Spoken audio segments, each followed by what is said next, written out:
Hi friends! Today, I will explain the use of modal verbs in English. Modal verbs are very important because they help us express ability, permission, possibility, advice, obligation, and future actions. We will look at some common modal verbs: can, may, might, must, have to, and will. Let's begin. First, can. We use can to talk about ability, permission, and possibility. For example, I can swim. He can run fast.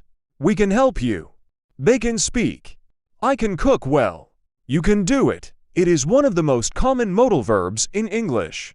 Next, may. We use may for permission and possibility. For example, she may come later. He may be busy. We may go tomorrow. They may arrive soon.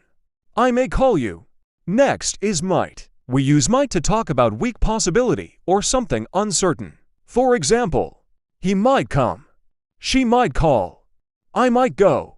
We might wait. They might stay. Next is must. We use must for strong obligation or necessity. For example, you must be careful. We must leave now. He must study today. She must wear shoes. They must follow rules. Next is have to. We use have to for external obligation or rules. For example, I have to go. He has to study. We have to wait. They have to work. She has to leave. Next is will. We use will for future actions, decisions, promises, and predictions. For example, he will come.